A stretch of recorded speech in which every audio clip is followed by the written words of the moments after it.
मित्रों राम राम। मेरा भारत मेरी बात चैनल पर आपका स्वागत और मैं हूं अनिल नागपाल।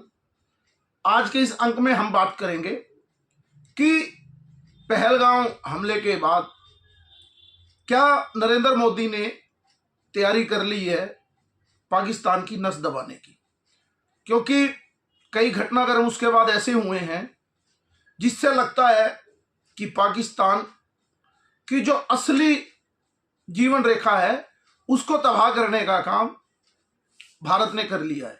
क्योंकि हम लोगों को ज़्यादातर पता नहीं होता, क्योंकि एक ही चीज़ है कि बस कि जैसे ये हुआ तो आक्रोश आता ही है व्यक्ति की, क्योंकि घर में झगड़ा हो किसी से गली में तो दो लड़कों में, तो लगता है कि जिस तरह ही किसी ने कुछ किया तो उसी समय उसको थप्पड़ चट्टू करके हिसाब बराबर कर लिया जाए। लेकिन ये दो देशों का युद्ध है, चारों तरफ से इस को घेरना पड़ता है और बड़ी बड़ी पॉलिटिकल और जियो पॉलिटिक्स को भी देखना पड़ता है, विश्व की राजनीति को भी देखना, और युद्ध जीतना है सबसे बड़ा मकसद।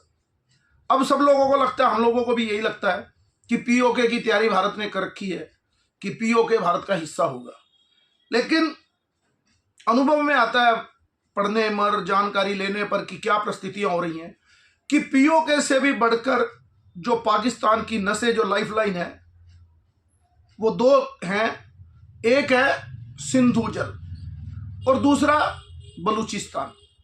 सिंधु जल पूरी तरह से पाकिस्तान की लाइफलाइन है और बहुत से लोग भारत में भी आजकल बयानवीर, क्योंकि मैंने कल के भी अपने अंक में कहा था कि धीरे धीरे ये लोग उजागर होते चले जाएंगे कि किस तरह से अब युद्ध ना हो पाकिस्तान को। एक वर्ग बोलेगा मोदी डर गया, हमला नहीं कर रहा, यानी उकसाएगा, और दूसरा वर्ग ये कहेगा कि हमले का कोई फायदा नहीं।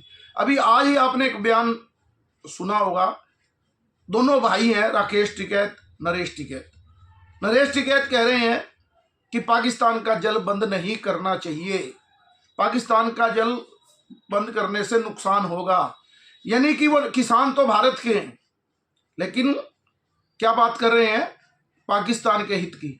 उनको सोचना चाहिए कि भारत की सेना में ज़्यादातर किसानों के बच्चे ही हैं, बार बार उनके ऊपर हमले होते हैं, लेकिन क्योंकि वो एजेंडाधारी, आपने एक वीडियो देखा होगा, पाकिस्तानी महिलाएं जो बाहर जाने से मना कर रही हैं, भारत में रह रही हैं और शादी पाकिस्तान में, उनकी गाड़ी में भारतीय किसान यूनियन और टिकैत साहब की पोस्टर लगा हुआ है। यानी जो लोग ये आंदोलन जीवी हैं वो कौन लोग हैं, इससे भी अंदाजा लगता है। लेकिन मुख्य बात यही कि भारत में एक बड़ी बात कही गई, हमारे भी मित्र बैठते हैं जब, कि भारत बांध कैसे बनाएगा, इतना पानी कैसे डाइवर्ट करेगा।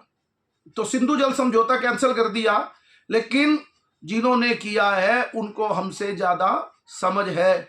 लेकिन यहां एक बात बड़ी देश में चल रही है, पता नहीं कब बांध बनेंगे, कब डाइवर्ट होगा पानी, उसके लिए तैयारी चल रही है। लेकिन जो मूल बात है, क्योंकि आपने देखा होगा, सुना भी है आपने कि किस तरह से पाकिस्तान सिंधु जल समझौते को रद्द करने के बाद बौखलाया हुआ है। बिलावल भुट्टो जैसे लोग और कई लोग क्या कह रहे हैं, उनके मंत्री, कि अगर पानी नहीं बहा तो हम हिंदुस्तानियों का, भारतीयों का खून बहा देंगे सिंधु में। अगर भारत उनका पानी रोक ही नहीं सकता तो फिर खून बहाने की बात ही नहीं। और भारत में भी जो गद्दार लोग रह रहे हैं, कह रहे हैं कि इससे क्या होगा, हमारी तैयारी नहीं है सिंधु की, तो वो क्यों बिलबिला रहे हैं? क्योंकि इसमें बहुत बड़ी बात छिपी है। क्या बात छिपी है इसमें, अगर आप भी अध्ययन करेंगे आपको मालूम होगा कि वो तो काम हो ही रहा है कि बांध से भारत उधर पानी ना जाए, लेकिन अगर एक काम तो भारत कर सकता है, क्योंकि इस समझौते में पाकिस्तान को बताना पड़ता था कि कितना पानी छोड़ा जा रहा है, कितना पानी आ रहा है। ये शक्ति शुरू से ही भारत के पास है कि वो कितना बांध से कितना पानी पाकिस्तान में छोड़े और कितना रोक ले। केवल यही काम अब करना है भारत ने। आपने देखा होगा वहां अभी एक नदी में पानी ज्यादा छोड़ने से पूरा मुस्तफाबाद ही बर्बाद हो गया, यानी बाढ़ आ गई वहां। तो अब भारत को क्या करना है, जब तक बांध बन के पानी आएगा ही आएगा भारत में, वो तो जाना बंद होगा, लेकिन पानी कितना छोड़ना है। जब वो प्यासे हो तो उनका पानी रोक लेना, और जब वो पानी उनके पास हो बारिशों में, तो उनको टंकी भर के पानी छोड़ देना, यानी कि पूरी तरह पानी छोड़ देना, बाढ़ की हालात, यानी कम ज्यादा एक तैयारी होती है। पहले पता होता है सरकार को, किसानों को, कि इन दिनों में आपने देखा होगा नदियों में कि इन 5 दिनों में जल आएगा, फिर वो अपने ढंग से उसको डाइवर्ट कर दे। अब जब ये पता ही नहीं चलेगा कि कितना पानी आया और कब आना है, तो वो पानी अपने खेतों में लगाएंगे कैसे? तो जो लोग मूर्ख ऐसी ऐसी बातें कर रहे हैं कि इस सिंधु जल समझौते से क्या फर्क पड़ना है, उनको पता नहीं कि पाकिस्तान की सबसे बड़ी लाइफलाइन को भारत सरकार ने पूरी तरह नोच लिया है और यही उनकी हालत खराब करने वाला है। युद्ध तो होगा जो होगा, लेकिन पाकिस्तान की हालत इस सिंधु जल बंटवारे से, जो समझौता रद्द करने से, बहुत भयंकर होने वाली है। हम लोग पीओके की बात करते हैं, लेकिन पाकिस्तान का ध्यान पीओके से ज्यादा इस पर है। दूसरा उनका जो मामला है वो है बलूचिस्तान, क्योंकि पाकिस्तान में जितने भी संसाधन पैदा होते हैं, ज्यादातर जो खनिज और ये सब बलूचिस्तान से पैदा होते हैं।